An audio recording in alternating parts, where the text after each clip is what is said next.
the Advent Pastoral message of Archbishop Mark Coleridge, Archbishop of Brisbane. Peace to you all as we begin to prepare for the feast of the Lord's birth at Christmas time. The beginning of Advent finds us deep in the time when the year of grace and the year of faith overlap. This will be so until Pentecost next year, when the year of grace will come to an end. The year of faith, however, will continue until the feast of Christ the King in late November next year. This then is a time of grace and faith. In fact, grace and faith always overlap. Grace is God's free gift to us, supremely in Jesus. And faith is the human being's response to the gift. God offers us the gift and then awaits our response. The gift isn't forced upon us. If it were, it wouldn't be a gift. God is a great respecter of human freedom and prefers to leave us free either to accept or reject the gift. The act of faith is our free decision to accept God's gift. In the Bible, Abraham embodies the essence of religious faith, which is why he's known to Jews, Christians and Muslims as our father in faith.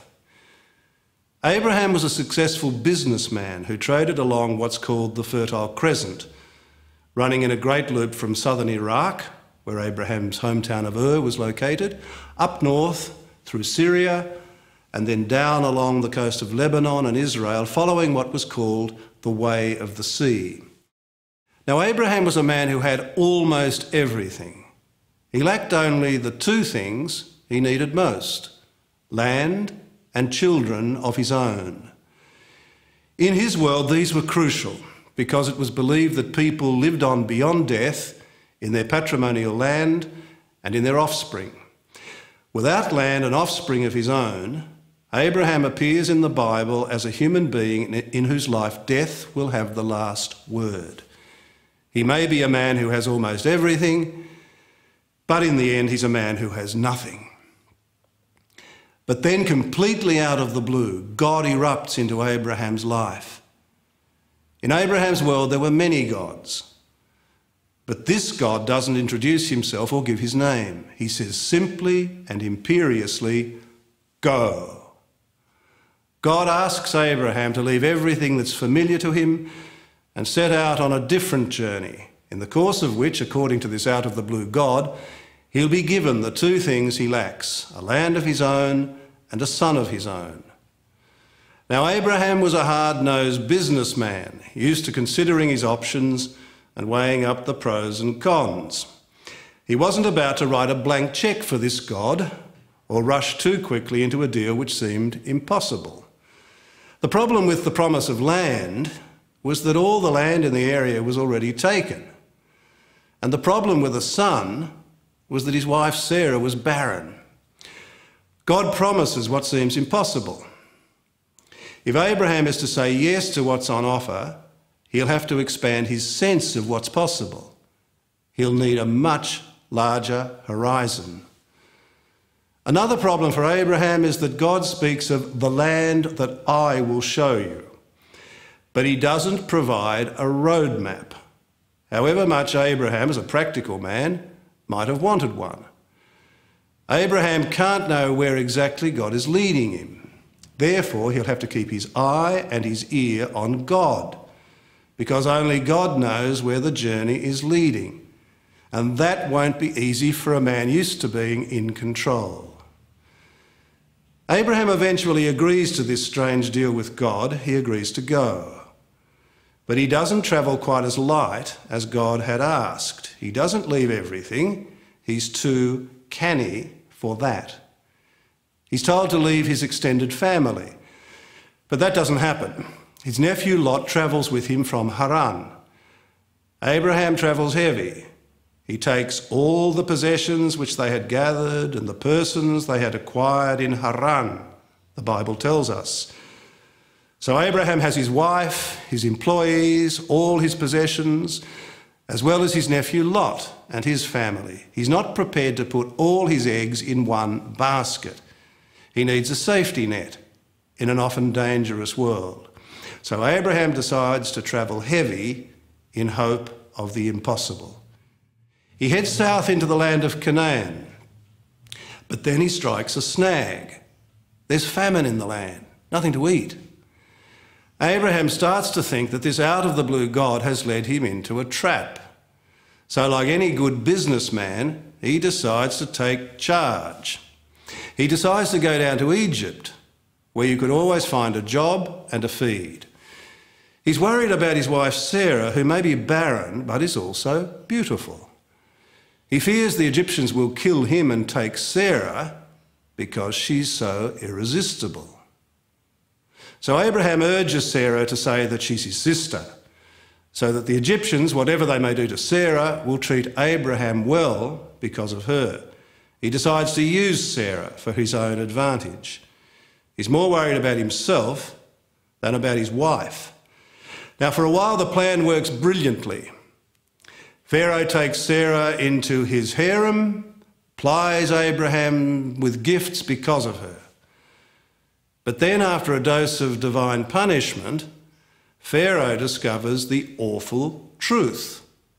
He angrily sends Sarah back to Abraham and sends him packing from Egypt, back onto the strange path traced by God, rather than by Abraham himself. Even the supposedly divine Pharaoh can serve God's plan.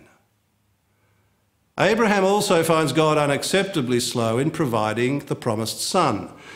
So again, he decides to take control. He decides to have a child by the unquestionably fertile slave Hagar. And again, the tactic seems to work brilliantly. Right on cue, Hagar has a son, Ishmael. And Abraham seems finally to have his heir. But things again turn sour. Strife erupts between Hagar and Sarah, to the point where Sarah insists that Hagar and her son be expelled from their midst. Reluctantly, Abraham agrees. Off into the wilderness go Hagar and her son. Quite apart from her sterility, Sarah has had other problems. When she overhears the promise of the angel to Abraham that she'll have a son within a year, Sarah thinks it's a great joke and laughs audibly from behind the flap of the tent where she'd been listening. When challenged by the angel, Sarah denies that she laughed, but the angel remains unconvinced and tells her so sternly. Sarah finds the whole thing as hard to believe as did her husband. Yet a year later, the promised son is in her arms, and Sarah names him Isaac, a name which means laughter. The laughter of cynicism turns to the laughter of joy as God honours his promise against all the odds. This brief rehearsal of the biblical story tells us more of what we mean by grace and faith. The gift of God always comes out of the blue, as it did to the man who would eventually be known as the friend of God. The promise it contains always seems impossible. It always asks that we let go and lose control, because when we take control, things go wrong. The promise is the gift of a God who never leaves us where and as we are, a dislocating God who asks us always to move from one location to another, not so much physically as spiritually. The real God is also tenacious, leading us back to his strange path at times when we take control because we've lost our nerve. God's promise always leaves us free to say yes or no. It's also the promise of a patient God who gives us time to move step by step with all our frailty to the point of finally letting go, as God's promise requires and as faith presumes. God is also the one who always promises a life that is bigger than death. For Abraham, that fullness of life was symbolised by a land and a son. For us, the promise is fulfilled only when Jesus becomes the firstborn from the dead. The figure of Mary, the mother of Jesus, looms over these Advent days. Like Abraham, she receives a promise which seems impossible. She too has to leap into the unknown in a way that claims her body, heart, mind and soul, as true faith always does. Hers is a total response to a total love, a love that claims all and requires a response that claims no less. Mary says yes to the divine invitation conveyed by Gabriel.